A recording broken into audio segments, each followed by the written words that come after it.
Hello everyone, welcome to magic hands of Deepa. എന്തൊക്കെയുണ്ട് വിശേഷം? എല്ലാവരും സുഖമായിട്ടിരിക്കുകയാണല്ലോ അല്ലേ? അപ്പം നമുക്ക് ഇന്ന് ചക്ക വെച്ചിട്ടൊരു 4 മണി പലഹാരം ഉണ്ടാക്കാം. ഇപ്പോൾ ചക്ക സീസൺ ആയതുകൊണ്ട് എല്ലാവരുടെയും വീട്ടിൽ ചക്കയൊക്കെ ഉണ്ടാവുമല്ലോ. പഴുത്തതും പച്ചയുമായിട്ടുള്ള ചക്കയൊക്കെ ഇഷ്ടം പോലെ ഉണ്ടാവും. അപ്പോൾ നമുക്കിത് ചക്കപ്പഴം വെച്ചിട്ട് നല്ല അടിപൊളി ഒരു 4 മണി പലഹാരം ഉണ്ടാക്കാം. ഇതിന് കുമ്പളപ്പം, തെരളിയപ്പം എന്നൊക്കെ പറയും, വയനയിലപ്പം എന്നൊക്കെ പറയും. ഓരോ നാട്ടിൽ ഓരോന്നാണ് പറയുക. അപ്പം ഞങ്ങളുടെ നാട്ടിൽ കുമ്പളപ്പം എന്നാണ് പറയുന്നത് കേട്ടോ. അപ്പം എനിക്കിവിടെ ഒരു നല്ല വലിപ്പമുള്ളൊരു പഴുത്ത ചക്ക കിട്ടിയിട്ടുണ്ട്. അപ്പം ഞാനതൊന്ന് ചോളയൊക്കെ പറിച്ച് വൃത്തിയാക്കി എടുത്തുകൊണ്ടിരിക്കുകയാണ്.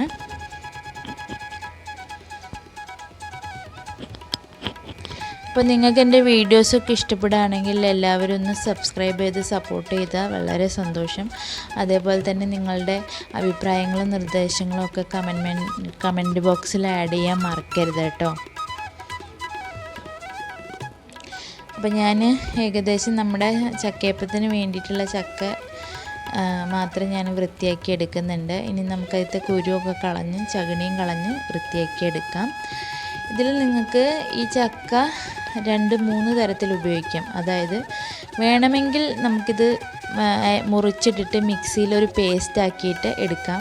അതല്ല എങ്കിൽ ചെറുതായിട്ട് അരിഞ്ഞെടുത്തിട്ട് അതുപോലെ വേവിക്കാം. അതല്ലെങ്കിൽ ഇങ്ങനെ ഡയറക്റ്റായിട്ട് ഫുള്ളായിട്ടും വേവിക്കാം കേട്ടോ. അത് നമ്മുടെ ഇഷ്ടത്തിനനുസരിച്ചാണ്. അപ്പം ഞാൻ ഇങ്ങനെ ഡയറക്റ്റായിട്ട് മുഴുവനായിട്ടാണ് വേവിക്കാൻ പോകുന്നത്. അപ്പം ഞാനൊരു 1/2 ഗ്ലാസ് വെള്ളം കൂടി ചേർത്ത് കൊടുക്കുന്നുണ്ട്. കാരണം ചക്ക മാത്രം വയ്ക്കുമ്പോൾ ഇത് ചൂടാവുമ്പോൾ പെട്ടെന്ന് അടിയിൽ കരിഞ്ഞു പിടിക്കാൻ സാധ്യതയുണ്ട്. അത് ഒഴിവാക്കാൻ വേണ്ടിയിട്ട് നമുക്ക് വെള്ളം കൂടി ചേർത്തിട്ട് പിന്നെ വേവിച്ചെടുക്കാം. ഇപ്പം നമ്മുടെ ചക്ക ഒന്ന് വാടി കിട്ടിയിട്ടുണ്ട്. ഇനി നമുക്കതിലേക്ക് ഏലക്ക പൊടിച്ചത് ചേർക്കാം. ഏലക്കയുടെ കുരുവാണ് പൊടിച്ച് ചേർക്കുന്നത്.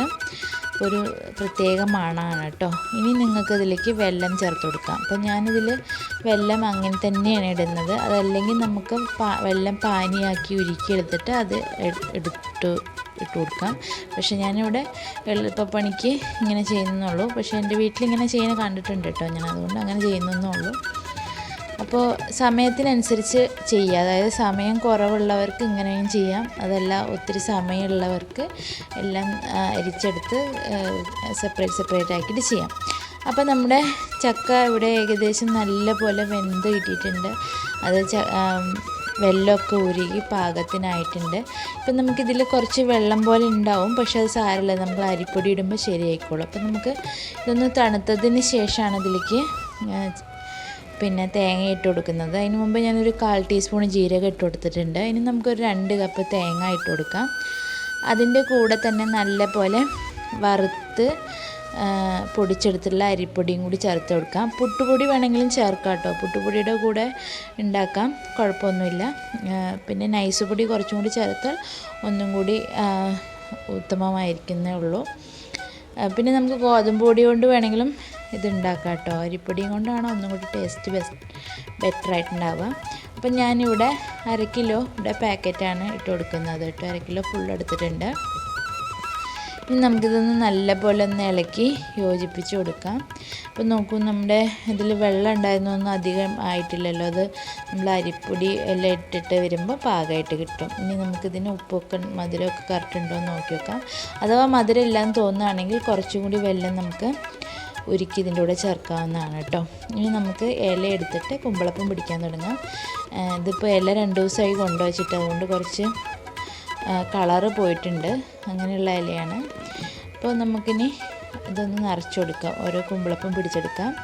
അപ്പോൾ ഏകദേശം നമ്മുടെ കുമ്പളപ്പം ഇത്ര റെഡി ആയിട്ടുണ്ട്. ഇനി നമുക്കിതൊന്ന് ആവി കയറ്റി വേവിച്ചെടുക്കണം.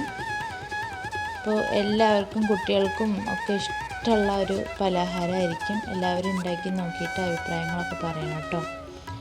അപ്പോൾ ഞാൻ മുമ്പേയും പറഞ്ഞിട്ടുണ്ട്, ഇതിപ്പോൾ നമ്മളിങ്ങനെ സ്റ്റെപ്പായിട്ട് പറയുന്നത് എന്താണെന്ന് വെച്ചിട്ടുണ്ടെങ്കിൽ ഒത്തിരി ബിഗിനേഴ്സ് ഉണ്ടാവും, പാചകം ഒട്ടും അറിയാത്ത ആൾക്കാരുണ്ടാവും.